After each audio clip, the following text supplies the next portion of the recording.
narasumbernya harus dihubungi.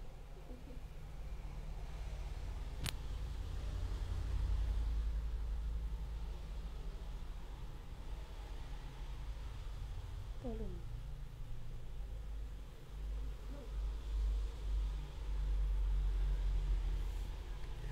Assalamualaikum warahmatullahi wabarakatuh. Ketemu lagi nih bareng Fis Lumajang di acara Begaul Gagasan dan Ulasan, yang pastinya di edisi Ramadan kali ini tuh kita akan ketemu setiap jam 4 sore. Jadi hari ini kita akan nemenin visitor ngabuburit. Nah, hari ini kita akan kedatangan tamu yang keren, yang pastinya pengusaha muslim Indonesia yang tergabung di HIPSI, Himpunan Pengusaha Santri Indonesia, dan HPN, Himpunan Pengusaha Nadliyin. Dan hari ini kita akan kedatangan Mas Fauzi Anwar. Beliau adalah ketua HIPSI dan owner California Advertising yang fokus di dunia periklanan. Nah, buat kalian nih yang lagi ngerintis bisnis atau yang lagi ngelola bisnis, bisa banget nih kalian pantengin live kita hari ini atau setiap minggu hari Rabu setiap jam 4 sore. Nah, kita bakalan undang Mas Fauzi Anwar buat join untuk sore hari ini. Aku ingetin buat teman-teman yang mau bertanya, silakan klik tombol question dan nantinya kita akan up ke narasumber kita dan nanti akan ada feedback dari narasumber kita. Oke, kita undang dulu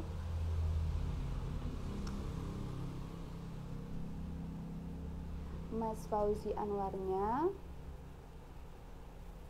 Oh iya teman-teman, di minggu kemarin tuh aku disupport oleh Imelda Hijab. Jadi buat kalian, buat visitor perempuan ukhti yang nantinya bingung nih mau cari hijab yang adem, yang mudah banget untuk diatur, bisa kalian cek Instagramnya Imelda Hijab. Ini aku bawa boxnya. Yang kemarin tuh aku series Gelaga Arum, dan yang minggu depan nih aku bakalan pakai lagi yang series Rose Beauty. Yuk samaan sama aku. Sambil menunggu Mas Fauzi Anwar gabung nih, gimana nih hari kalian hari ini? Hujan-hujan gini apa yang kalian lakukan?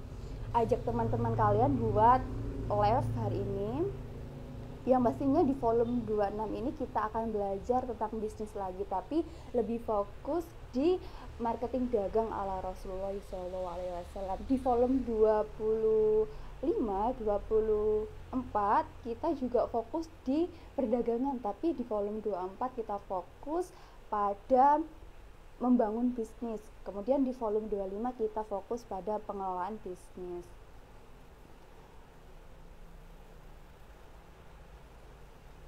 Oke, aku ingetin lagi buat teman-teman yang nantinya mau bertanya nih, bisa banget klik fitur question yang nantinya akan kita up pertanyaannya ke narasumber kita agar nanti ada feedback dari narasumber kita nih.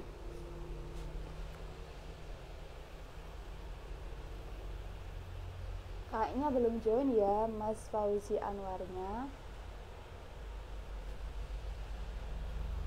Aku mau sapa dulu. Halo Kak Sinyo Ayoni. Halo Kak Adis Prak. Halo Kak Dio. Bisa komen ya, ini kira-kira yang lagi nonton live dari mana aja nih gitu. Halo Kak Iman Syah 1. Dari mana nih Kak?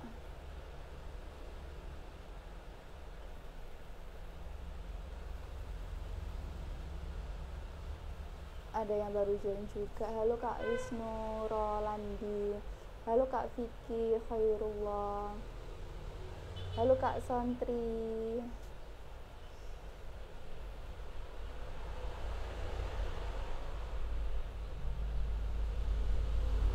Aku ingetin lagi ya buat teman-teman yang nantinya mau bertanya nih terkait bisnis, bisa banget nanti langsung klik question, fitur question, nanti kita akan up ke narasumber kita dan nanti bakalan ada feedback dari narasumber kita. Oh iya, minggu kemarin tuh aku disupport oleh Imelda Hijab. Ya, kalian bisa banget nih yang bingung mau cari hijab yang mudah banget diatur, kemudian juga adem buat aktivitas sehari-hari, bisa cek di Instagram Imelda Hijab. Halo teman-teman, gimana nih harinya hari ini? Karena hujan kayaknya lagi rebahan semua ya. Ada halo Kak Gemblong 2211, halo Kak Congrian 08,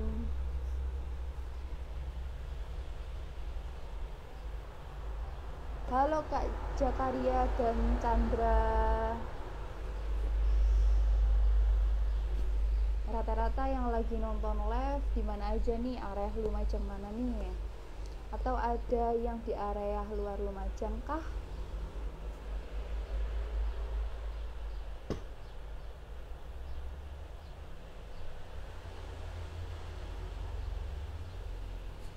Kita nih lagi menunggu narasumber kita, Kak Fauzi Anwar. Beliau adalah seorang ketua HIPSI, Himpunan Pengusaha Santri Indonesia, dan beliau juga sebagai owner California Advertising yang fokus di dunia periklanan. Yuk ajak teman kalian buat gabung di live hari ini. Kayaknya bertambah terus ya. Halo Kak, aku Aziz. Halo Kak Misbah.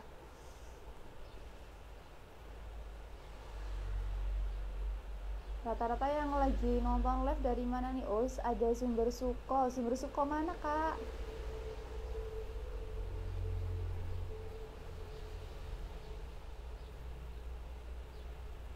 Bisa komen ya. Ini yang lagi nonton live tuh dari Lumajang mana nih? Bagian mana? Sumber Suko hujan nggak, Kak? Di sini hujan soalnya. Halo Kak Bayu, Ayub 47 baru join. Ini juga baru join. Halo Kak.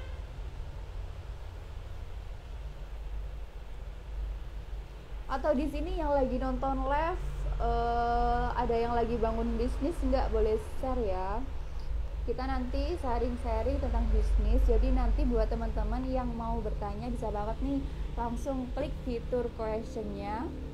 Jadi nanti kita akan up ke narasumber kita. Jadi dari narasumber kita bakalan ada feedback, pertanyaan buat pertanyaan kalian.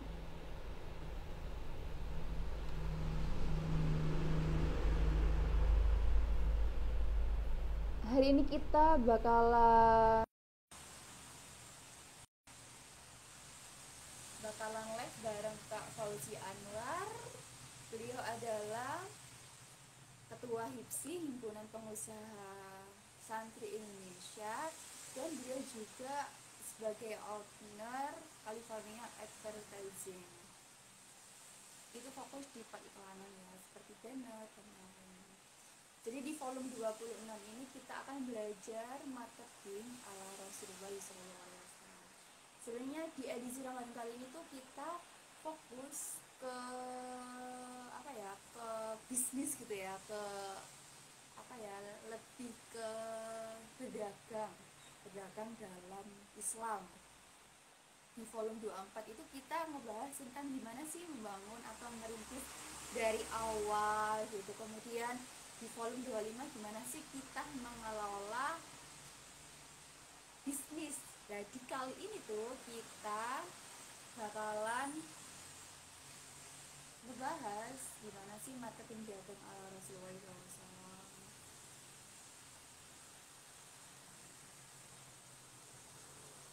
Oh iya, untuk minggu kemarin tuh aku tuh disupport sama hijab Imelda Scarf. Jadi buat temen-temen nih yang lagi bingung cari hijab, bisa banget langsung ke Instagramnya Imelda Hijab.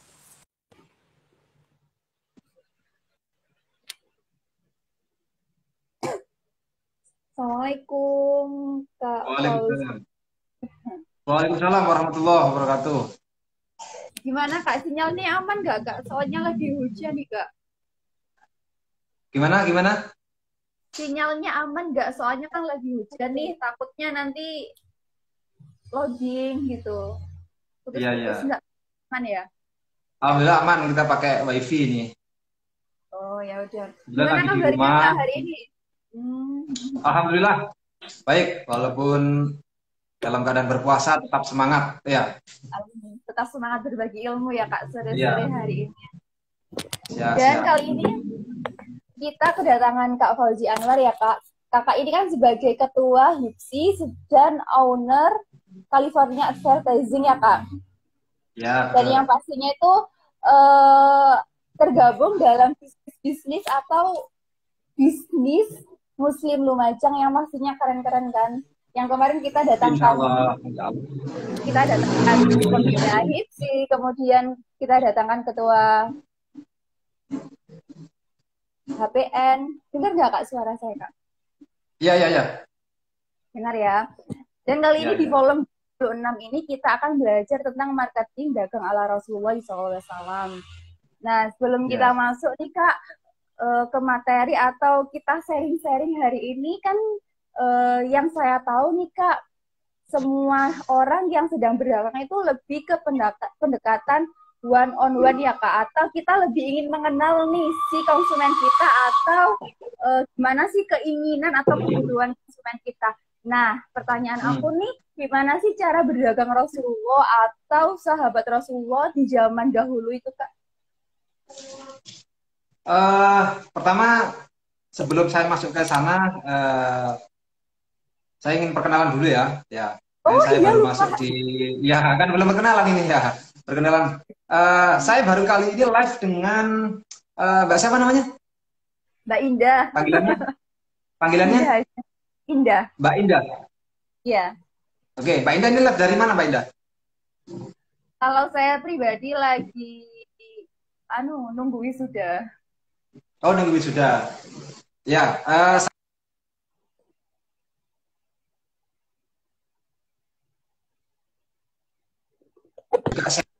ya. Kemudian, oh, siapa Mas Imran? Kebetulan beberapa hari kemarin, ya, saya di follow up lagi oleh teman-teman Visit Lumajang dan saya siap sharing-sharing pengalaman, berbagi eh, pengetahuan tentang terkait bisnis tentunya. Dalam hal ini kayaknya temanya berat itu. Saya lihat temanya itu, wah, temanya eh, marketing berdagang ala Rasulullah. Wah, itu eh, luar biasa, luar biasa. Ya, jadi sebelum saya masuk ke sana, Mbak Indah ya, eh, perlu yang jelas begini, Rasulullah itu adalah rujukan dari segala rujukan. Bukan hanya dalam berdagang, bukan hanya dalam ilmu berbisnis, tapi dalam kehidupan sehari-hari, bersosial masyarakat, bahkan beribadah. Kan begitu. Jadi tingkah laku yang dilakukan oleh Rasulullah itu menjadi sebuah tuntunan bagi kita semua, baik yang dikenal dengan kita sunnah Rasul. Kan begitu. Dan kita melacaknya, kita mengetahuinya, sunnah-sunnah Rasul itu melalui sahabat, sahabatnya sahabat, tabiin tabiin kan begitu. Sampai pada kita mendengar dari para ulama, para guru kita. Nah, bicara dalam konteks berdagang, ini juga perlu begini. Insya Allah di zaman Rasulullah tidak ada istilah marketing, tidak ada istilah digital. Adanya ya berdagang. Rasulullah dulu berdagang, kan begitu. Nah, Iya. perlu kita klasifikasi beberapa definisi. Jadi ada apa sih marketing itu, apa sih berdagang itu. Kalau marketing ya itu ada dalam bagian berdagang. Dalam berdagang itu ada marketing, salah satunya. Nah, dalam berdagang itu banyak banyak hal yang dilakukan. Salah satunya marketing. Ada penjualan di dalam berdagang, menjual. Ada namanya membeli bahan baku atau pulaan. Kemudian ada bagaimana orang agar mau membeli. Jadi di situ. Nah, kalau Rasulullah itu punya sifat-sifat yang wajib ya untuk kita teladani. Salah satunya adalah sidik. Rasulullah itu punya sifat sidik, jujur. Jadi dalam segala hal, dalam berbisnis, dalam kehidupan bermasyarakat, beliau punya sifat sidik, jujur. Kemudian juga punya sifat namanya tablik, amanah, fatonah. Nah, sifat-sifat itu sebetulnya ada dalam diri Rasulullah yang perlu kita teladani, kita ikuti, kita contoh. Nah, dalam konteks berdagang Rasulullah itu nomor satu modalnya adalah jujur, sidik. Dan ini wajib kita tiru, mutlak hukumnya. Ahli manapun menyampaikan, walaupun keyakinan agamanya itu bukan Islam, itu jujur, itu menjadi poin pertama. Poin pertama, kenapa? Kalau kita sudah punya brand kita sudah tersemat bahwa kita itu orang yang jujur, maka kita mau berbisnis apa saja, walaupun kita belum punya modal maksudnya modal finansial ya, tapi kita sudah dikenal orang yang jujur, si A ini jujur, Fauzi ini jujur, maka ketika kita menawarkan sebuah gagasan, menawarkan sebuah produk, maka itu langsung dipercaya, begitu. Jadi Rasulullah itu nomor satu adalah jujur. Maka kita wajib juga meniru. Jadi tema pada sore hari ini sebetulnya menggelitik saya untuk juga menambah referensi saya terkait apa yang dilakukan oleh Rasulullah ketika berdagang. Tapi nomor satu titik temunya itu sama, adalah jujur. Ahli bisnis Muslim dan Muslim sepakat nomor satu adalah jujur. Jadi kalau kita tidak punya modal jujur, maka bisnis kita bisa dipastikan tidak akan bertahan lama. Begitu. Walaupun suatu saat ada orang yang pernah bangkrut, ya, tapi dia dikenal jujur, maka ketika dia butuh support modal, maka orang akan meminjami walaupun tanpa jaminan. Tapi kalau sudah tidak ada jujur di diri orang tersebut, maka sulit sekali orang untuk percaya. Apalagi dalam kita berdagang. Bagaimana kita bisa mendapatkan orang percaya kita mau menawarkan produk? Kalau kita sudah dikenal orang pembohong, tidak jujur. Itu satu. Rasulullah itu jujur. Kalau barang ini bagus, ya disampaikan bagus. Kalau barang ini kurang bagus, ya disampaikan kurang bagus. Jadi pembeli itu tidak sampai kecewa, tertipu. Itu yang pertama. Kemudian juga Rasulullah itu juga merawat pelanggan. Pelanggannya itu tidak dibeda-bedakan. Pelanggan dengan karakteristik bermacam-macam, ya. Secara ekonomi, status ekonomi, ya, diperlakukan sama, tidak dibeda-bedakan, semuanya dianggap istimewa, karena pelanggan pembeli itu adalah raja, kan begitu? Iya, jadi diperlakukan sama, dengan bahasa yang sama, tidak membeda-bedakan. Kalau pelanggan itu merasa dibedakan, kalau ini aku ini tidak bawa mobil misalnya, tidak dilayani dengan baik, kalau ini bajuku itu tidak rapi, terlihat ada orang punya uang, disisihkan. Nah, ini sudah timbul membeda-bedakan pelanggan. Sekali kecewa pelanggan itu sulit untuk dibuat trust kembali untuk percaya kepada produk kita. Gitu. Kemudian selain jujur, tidak membedakan pelanggan, juga mengambil keuntungan dengan wajar. Mengambil keuntungan dengan sewajarnya, maksudnya apa? Ketika kita menjual sebuah produk, harga di pasaran itu sekitar 100.000 misalkan, 100.000. Ya kita jual tidak jauh dari harga itu. Tidak mengambil keuntungan yang terlalu banyak. Dan ini pernah terjadi. Saya sendiri pernah menjadi korban, ya, membeli, ya, di marketplace karena saya mencoba browsing sebuah produk. Saat itu saya mau membeli proyektor mini. Saya scroll, saya beli dengan harga 1 juta waktu, 1 juta sekian. Setelah beberapa hari, ternyata harga di pasar yang lain itu cuma 300.000. Itu pembeli itu kecewa. Ya tapi ya sudah, itu sudah terjadi. Nah, jadi Rasulullah tidak semata-mata berorientasi pada keuntungan, tetapi kepada mencari keberkahan. Kalau pembeli itu kecewa, bagaimana ada keberkahan di sana? Jadi mengambil keuntungan sewajarnya. Kalau cukup mengambil keuntungan 200.000, kemudian kira-kira pembeli itu tidak sampai kecewa ketika sudah membeli, itu sudah lebih dari cukup. Jadi mengambil keuntungan sewajarnya untuk ya semata-mata bukan hanya pada keuntungan, tapi untuk mencari keberkahan. Kemudian juga tidak menjatuhkan pesaing. kompetitor. Jadi ada etika bisnis. Ini juga pernah terjadi pada di Lumajang ini pernah dinamika itu terjadi. Jadi ketika pemodal yang kuat, mereka bisa memonopoli barang, memonopoli harga. Itu pernah terjadi. Jadi saya kalau bercerita dulu saat saya belum mempunyai mesin produksi di Lumajang ini, karena saya bidangnya kan advertising ya, Mbak Indah ya, advertising, cetak banner ya, salah satunya percetakan banner. Di Lumajang ini pernah ada pemain baru, ya, pemain baru. Kalau sekarang sekitar ada 7 advertising yang memiliki mesin produksi. Kalau zaman dulu hanya satu mungkin ya, satu. Kemudian ada pemain baru, dia langsung main banting harga. Harganya dirusak.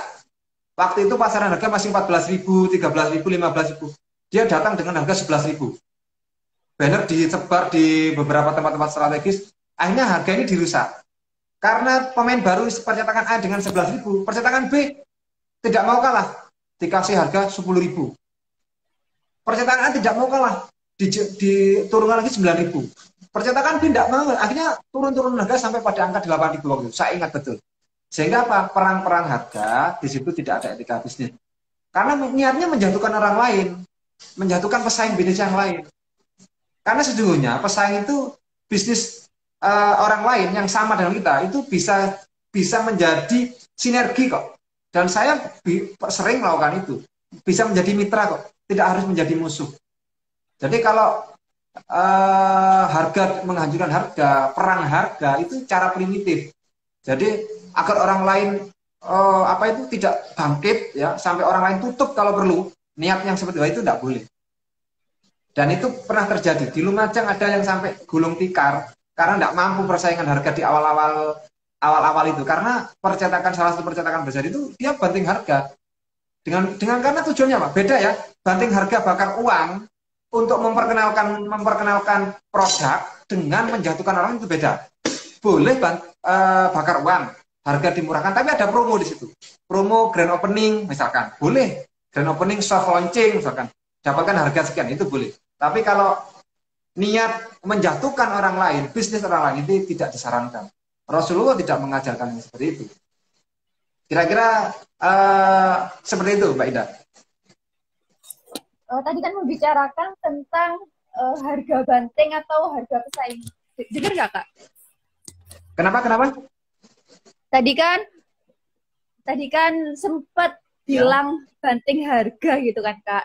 Tapi ya, biasanya kan kalau persaingan banting harga itu apa kualitasnya itu tetap atau lebih rendah atau gimana, Kak?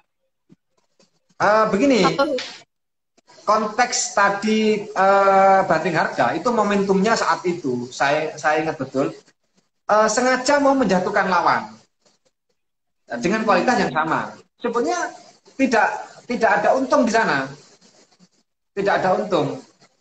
Jadi menjual produknya dengan harga impas, dengan harga pokok, dengan tujuan agar pesaing lain tidak bisa ngejar harganya, agar pelanggan yang ada di percetakan lain itu pindah, kan begitu. Jadi sengaja merusak harga agar pelanggan yang di percetakan lain sebelumnya sudah menjadi pelanggannya itu pindah ke dirinya. Nah, niatan yang seperti itu yang kurang bagus, kurang elok. Kalau produknya sih ya sama. Begitu. Itu pengalaman. Ini pengalaman yang terjadi di Lumajang saat itu. Berarti kan kita harus jujur ya, yang tadi 4 sifat yang harus diterapkan: jujur, amanah, fatonah, sama yang satunya apa, Kak? Iya, sidik, amanah, fatonah, tablik. Ya. Nah. Nomor 1 sih gimana itu. Tapi gimana sih kalau orang yang nggak tahu itu menghindarinya gimana? Gimana? Kalau orang nggak tahu gimana sih cara menerapkan 4 sifat tadi itu, Kak? Menghindarinya itu gimana? Gitu. Tentunya ketika kita baru memulai bisnis, tentu kan tidak semua orang tahu produk kita kan. Hanya sedikit orang yang masih tahu. Nah, maka disitulah namanya marketing. Nah, kita masuk ke sana. Karena disitulah perlunya marketing. Marketing itu sebuah kegiatan untuk agar orang mengetahui produk kita. Di marketing itu ada banyak tahapan, ada banyak hal yang dilakukan. Mulai dari eh, promosi melalui banner, melalui flyer, melalui apa sosial media, agar orang tahu. Dan di situ marketing. Jadi di marketing itu targetnya adalah bukan untuk orang mau beli sebetulnya. Kalau kita memaknai kata marketing itu, bukan target orang agar membeli produknya, tetapi targetnya adalah bagaimana orang tahu produk kita dan tertarik. Nah, giliran berikutnya ketika dia sudah mau membeli, mau masuk ke ke toko kita ya, bertanya kepada CS kita atau berniat bertanya-tanya. Nah, itu bagiannya sales sudah. Itu bagian orang yang bisa mengclosing agar orang yang tahu melalui marketing kita agar jadi membeli. Begitu. Dan di dalam marketing itu sah-sah saja bakar uang kayak tadi itu. Tapi dengan batas harga dibanting. Tapi kan dalam konteks bukan menjatuhkan orang lain, tapi hanya untuk agar orang tahu. Tapi dan itu sesaat, tidak dalam jangka waktu yang lama. Begitu. Tapi kalau membicarakan marketing nih, kan kita lagi temanya Rasulullah ya, Rasulullah ya, Kak. Jadi gimana sih dulu itu pendekatan Rasulullah dalam berdagang? Contohnya kan dulu itu saya baca sedikit sih, adanya Siti Khadijah yang membantu Rasulullah dengan berdagang, dengan menambahkan kayak apa ya, lebih ke ekonomi gitu. Tapi kalau Rasulullah sendiri gimana cara berdagangnya? Oh, ya tadi itu sifat-sifat Rasulullah itu tadi saya sebutkan empat tadi ya, sidik, jujur, amanah, tidak berkhianat, amanah, kemudian tabligh, menyampaikan, fatonah, cerdas. Jadi sifat-sifat Rasulullah itu dipraktekkan bukan hanya dipraktekkan dalam lini semua kehidupan, termasuk berdagang. Sehingga sifat-sifat ini ketika dipraktekkan dalam berdagang, maka Rasulullah itu melekat pada diri beliau, brand, ada menjadi entitas diri, menjadi karakter. Oh, kalau Rasulullah berdagang, pasti barangnya bagus.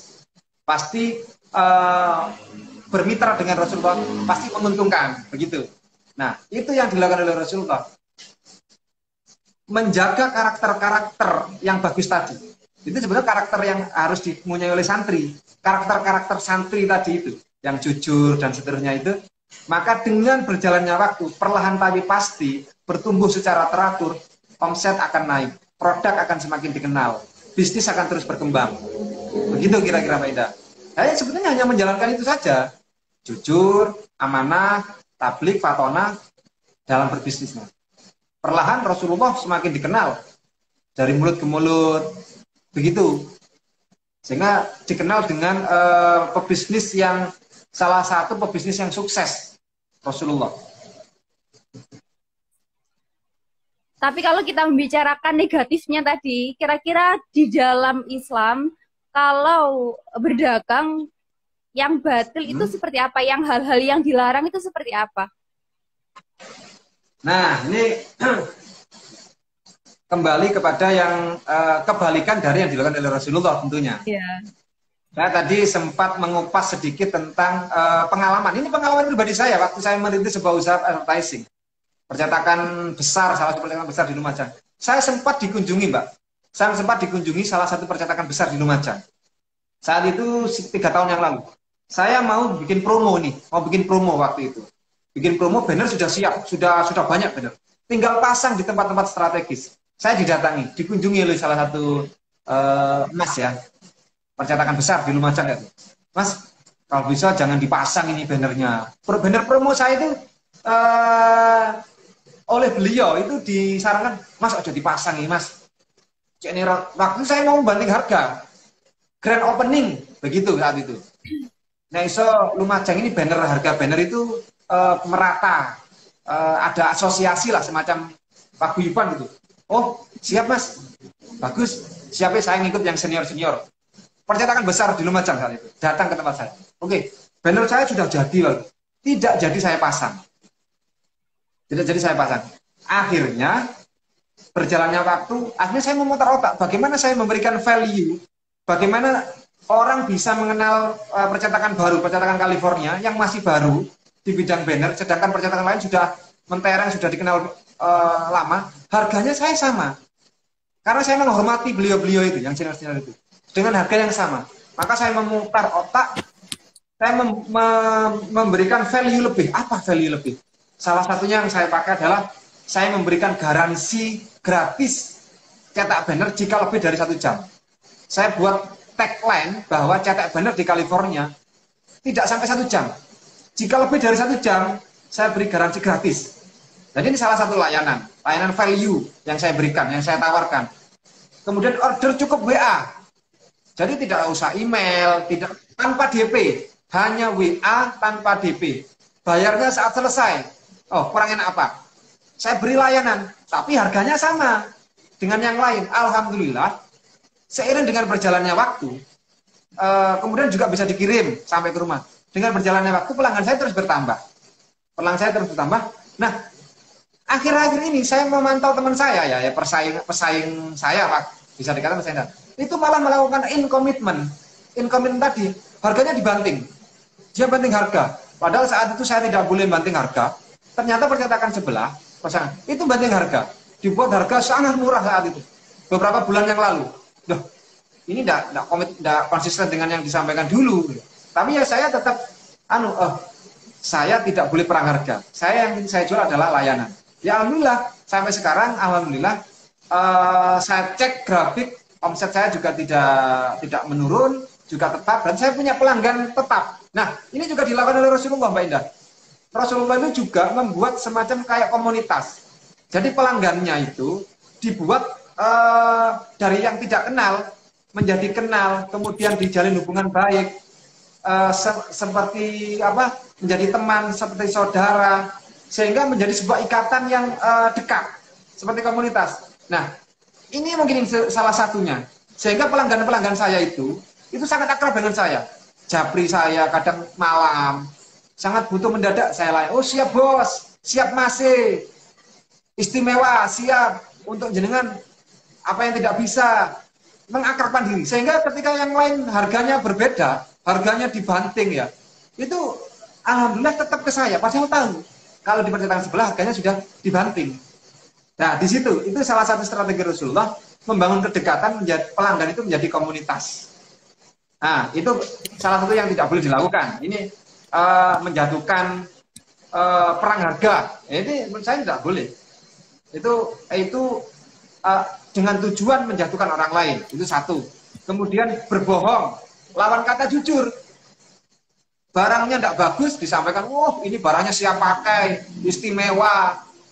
Ternyata setelah dipakai beberapa hari ada cacat. LCD-nya misalkan kalau bicara HP ya, ternyata LCD-nya setelah beberapa hari tidak bisa dipakai. Kan pembeli menjadi kecewa. Kalau bicara tentang produk yang berhubungan dengan kemasan bungkusan keripik misalkan, tulisannya neto 500 gram, ternyata timbangannya cuma 450, dikurangi 50 gram. Kalau minyak goreng sih jelas ada tulisannya 900 mililiter, 0,9 liter, ya sudah tertera di bungkusnya, tidak ada masalah kalau yang itu. Tetapi kalau yang tertulisnya 1 liter, tapi isinya tidak sampai 1 liter, nah itu tidak boleh, itu tidak jujur, mengurangi timbangan, itu sangat dilaknat oleh Allah itu. Jadi hal-hal yang tidak boleh dilakukan dalam berbisnis, berdagang adalah kebalikan yang dilakukan oleh Rasulullah. Begitu, Mbak Ida. Sebenarnya banyak sekali ya kalau dari pengalaman jenengan sendiri. Ya. Tapi ini sih saya menemukan artikel tentang radikal marketing. Ya. Nah, kalau menurut jenengan itu apa sih radikal marketing gitu? Jadi begini, istilah-istilah itu sebetulnya istilah yang baru bisa jadi beberapa ahli baru menyentuhkan sebuah istilah itu. Sebetulnya bisa jadi sebelumnya tidak ada, tapi pernah dilakukan. Hanya dibuat istilah, ahli membuat istilah gitu. Jadi kalau bicara radikal itu identik dengan ekstrim. Ya, kalau ada namanya paham radikal, berarti paham yang ekstrim. Ekstrim yang tidak sama dengan pada umumnya. Kan begitu? Tidak sama dengan orang pada umumnya. Kalau kita bicara radikal itu identik dengan orang yang, kalau bicara ya orang ngebom, kan begitu ya? Wah, itu pahamnya paham radikal, aliran keras. Nah, kalau disambung dengan kalimat marketing, radikal marketing, maka sesuatu yang keras. Di dalam marketing sesuatu yang berbeda pasti. Berbeda dari yang lain. Nah, radikal marketing itu tentunya begini.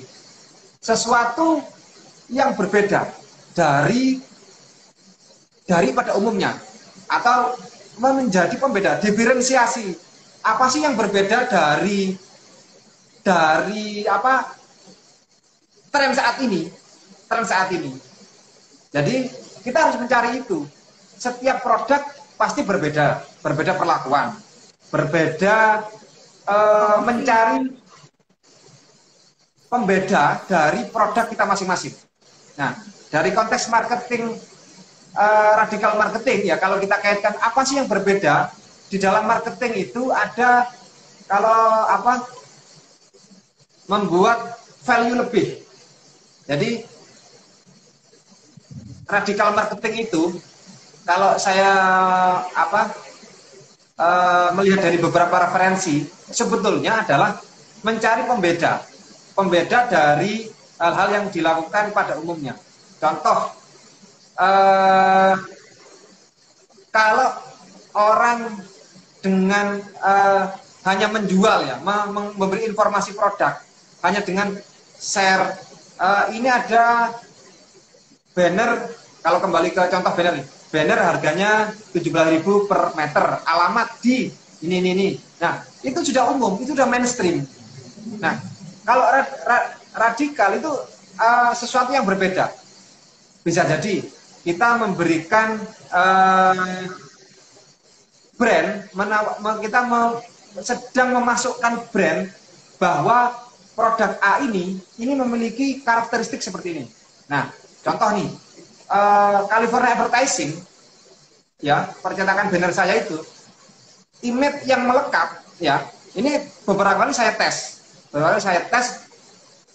Ketika orang saling bertanya, Pak, kalau jenengan mau nyetak banner cepat, orang yang sudah pernah nyetak banner di tempat saya, sudah tertanam di pikiran mereka, pelanggan saya itu, nyetak banner cepat ya di California. Nah, itu sudah menjadi brand. Sehingga orang ketika mau nyetak banner cepat di mana? Ya California. Nah, itu saya sudah berhasil berarti memberikan diferensiasi pembeda dari California. Nah, itu salah satu saya memasukkan poin-poin di marketing, diferensiasi marketing, radikal marketing. Kemudian yang kedua, Rasulullah itu juga berdagang ternyata tidak hanya di Mekah loh, Mbak. Tidak hanya di satu wilayah, tetapi di wilayah-wilayah yang lain. Di Persia, di wilayah-wilayah di luar negara gitu. Nah, maka kita bisa mengambil contoh itu. Pangsa pasar kita itu kita perluas. Jadi radikal marketing itu bisa diartikan begini. Kita tidak fokus pada hanya keuntungan, tetapi fokus pada pasar. Untung tidak harus besar, tetapi faktor kalinya yang penting. Jadi pangsa pasar kita sekarang ada di Lumajang misalkan. Nah, kita jangan hanya fokus di Lumajang, tapi kita juga siapkan calon pembeli kita, pasar kita itu di luar Lumajang, di kabupaten-kabupaten yang lain. Jadi faktor keuntungan kita tidak terlalu besar, ya, terukur ya, tapi faktor kalinya di kabupaten lain. Jadi kata kuncinya adalah mengambil keuntungan tidak terlalu besar, tapi fokus pada perluasan pasar dan juga pada pembeda. Kita mencari pembeda itu. Marketing ekstrim itu seperti itu. Sangat menarik ya pembahasan sore ini. Kalau membicarakan Ya. tentang karakteristik California ya, tadi kan Ya. cepet pelayanannya itu cepet 1 jam. Nah itu kira-kira kalau dari Mas Fauzi pribadi nih apa sih resikonya Mas? Kan kayak gak mungkin sih cetak banner 1 jam selesai atau enggak, kan belum desainnya, belum gimana nanti persiapannya kayak gitu. Biasanya kan ada kayak pemanasan mesin atau yang lain. Resikonya itu gimana sih Mas? Iya, jadi sebetulnya begini, bisnis itu menyenangkan ya, bisnis itu menyenangkan. Nanti kita akan menemukan banyak masalah di sana. Rasulullah itu pantang menyerah, bekerja keras.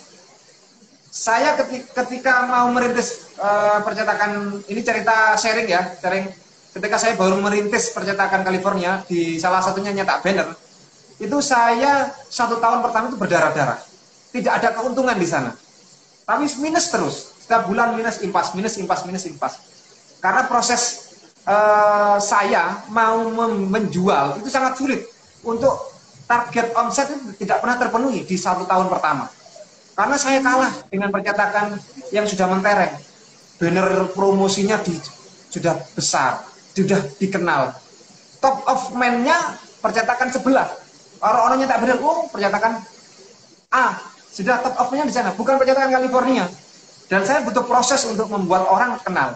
Maka saya membuat tagline maksimal 1 jam jadi itu dalam rangka target saya ingin mendapatkan wow experience dan service excellent dari pelanggan-pelanggan saya. Tentunya sebelum itu saya melakukan riset. Sebetulnya nyetak banner ini ukuran 3x1 itu berapa menit sih? Itu sempat saya ukur Mbak Indah. Saya uji, saya tes dan ukur. Ayo tim, saya bentuk tim saya mulai dari yang desain. Berapa menit desain? Ekspor menjadi JPG berapa menit? Kemudian saya dampingi yang produksi. Coba produksi mulai dari proses ripping. Karena cetak banner itu kan dari file itu masih ada suatu proses lagi ya sebelum dicetak. Konversi ke file tertentu namanya. Ripping, istilahnya meripping baru mencetak. Ripping berapa menit? Saya hitung.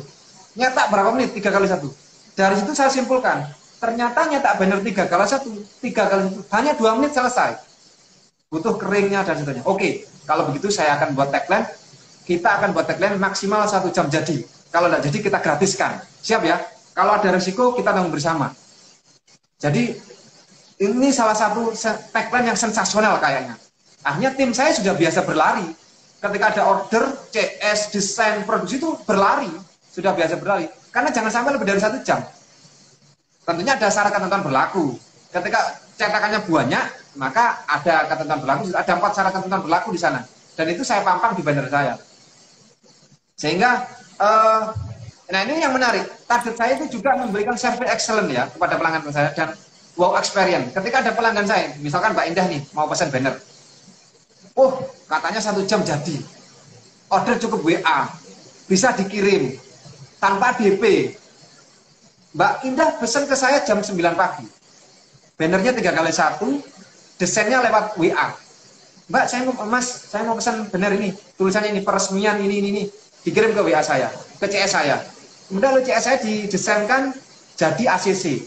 Nah, ketika sudah ACC desain, disitulah mulai dihitungnya 1 jam sejak dibuatkan nota, gitu kan? Kita kirim notanya, biayanya sekian Mbak, 3x1 kali 17.000, desainnya 10.000, totalnya sekian. Oke cetak, ketika Mbak Indah sudah konfirmasi, oke cetak, padahal tanpa DP itu, tanpa transfer, hanya bilang oke saja, kita bismillah sudah, cetak, kita ya cetak, itu tidak sampai 1 jam, 5 menit, 10 menit jadi. 10 menit kemudian atau 15 menit kemudian itu kita WA Mbak Indah oleh CS saya. Mohon izin menyampaikan Mbak Indah, order ini, nota ini sudah selesai, bisa diambil atau dikirim. Dalam kurung ada biaya tambahan. Nah, Mbak Indah kaget nggak? Order jam 9 baru ACC, jam 9 lebih 20, lebih 15, Mbak Indah dapat WA dari CS saya bahwa bannernya sudah selesai.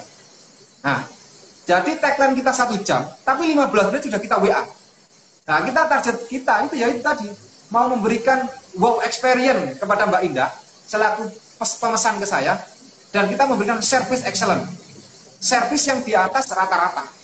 Dan ini yang kita lakukan selama bertahun, 1 tahun 2 tahun belakang ini.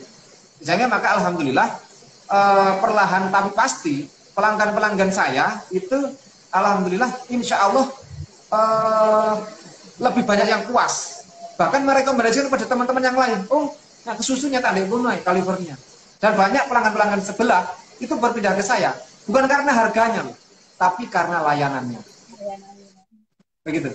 Bahkan ini kalau boleh saya tambahkan, pesaing saya ya sebelah itu yang benar-benar itu mencontek. Awalnya tidak bisa 1 jam, lama. Salah satu kelemahannya adalah antri karena pelanggannya banyak ya. Percetakan sebelah nih. Kemudian nggak bisa, nggak ada mungkin paham maksud saya, lama ngantri dan seterusnya. Karena memang percetakan sudah kandung besar. Dan ini temuan. Nah, ini peluang bagi saya. Saya berikan layanan. Akhirnya dicontek, Mbak. Percetakan sebelah buat contek lain 1 jam jadi juga. Benar 1 jam jadi. Ternyata nggak bisa. Saya pernah tes, teman-teman ngetes, bener tak bisa 1 jam? Nggak bisa 1 jam. Buat notanya saja lama. Karena ngantri. Jadi kemudian proses birokrasinya panjang, sistemnya panjang. Dari depan, belakang. Kalau saya enggak, pangkas birokrasi. Kalau sudah asisi desain, ngelink, belakang harus otomatis dapat kode nyetak. Karena berkejar dengan waktu. Nah, itu pengalaman-pengalaman saya dalam memberikan layanan, marketing, diferensiasi tadi ya, kalau kita kaitkan dengan itu di sananya. Kemudian kita meneladani Rasulullah, jujurnya ya di sana. Jadi kita sampaikan kalau jenengan mau yang pilihan-pilihan harga, itu macam-macam, ada yang murah, biasa, kemudian kenapa waktunya yang 1 jam bagaimana? Ada 4 kesalahan, ada syarat Mbak. Dan itu kita cantumkan. Ada yang lebih dari 1 jam, ada. Pernah saya itu nyetak lebih dari 1 jam. Tapi karena memang memenuhi. Nyetaknya dia itu jumlahnya banyak. Kemudian filenya tidak ukuran, panjangnya tidak ukuran 3 meter misalkan. Nah ini tidak memenuhi, tidak masuk dalam persyaratan saya yang 1 jam. Karena area cetak mesin blender kan 3 meter. 3 meter nih. Kalau nyetaknya cuma 2x1, maka butuh teman. Butuh barengnya untuk nyetak.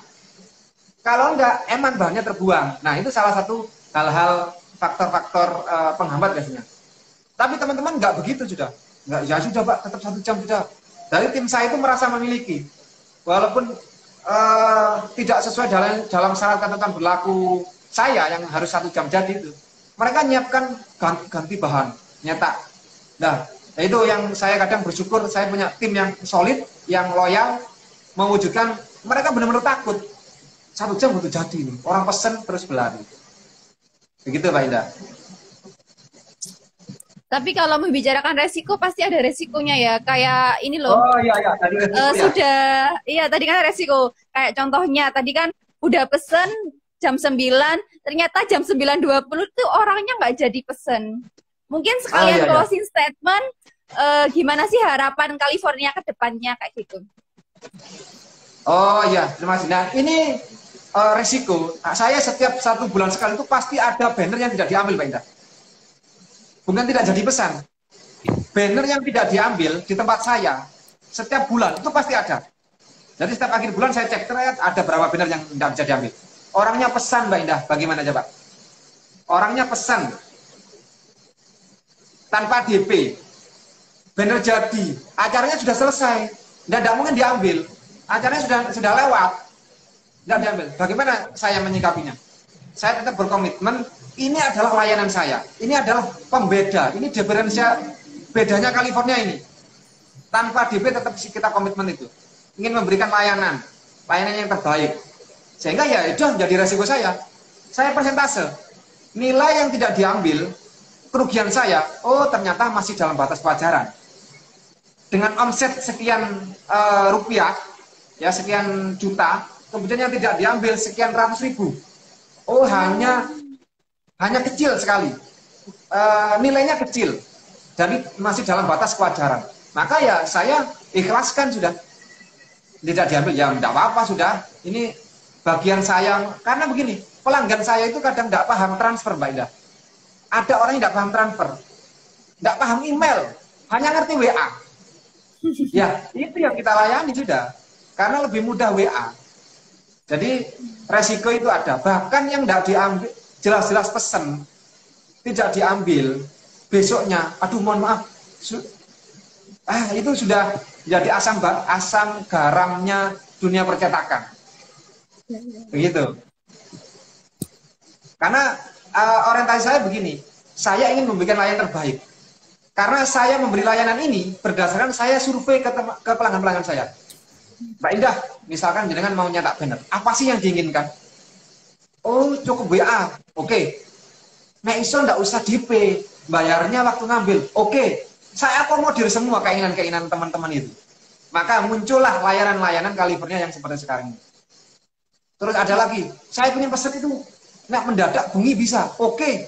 Jam 12 malam saya pernah nyetak banner. Habis subuh saya pernah nyetak banner. Ketika sudah mendadak, lupa orangnya. Ya tentunya ada biaya-biaya tambahan. Ya, semua keinginan yang diinginkan oleh pelanggan itu yang saya akomodir. Begitu. Tapi semoga bermanfaat buat teman-teman yang lagi nonton ya, Mas. Sebelum kita tutup mungkin ada sesi foto bareng gitu, Mas. Sesi foto bareng? Ya, sesi foto sebentar ya, Mas. Iya. Ya. Saya hitung ya. Dengar nggak suara saya? 1, 2, 3.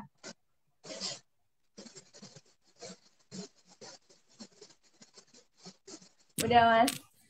Thank you ya, Mas, untuk sore hari ini. Mungkin buat teman-teman. Sukses buat teman-teman Visit Lumajang. Thank you, Mas.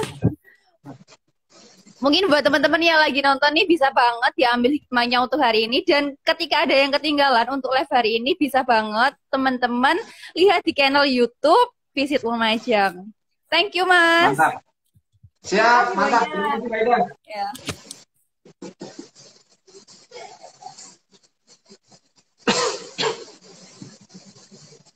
Oke, mungkin saya tutup hari ini. Terima kasih dari saya dan seluruh kru Visit Lumajang mengucapkan marhaban ya Ramadan. Selamat menunaikan ibadah puasa. Wassalamualaikum warahmatullahi wabarakatuh. Waalaikumsalam warahmatullahi wabarakatuh.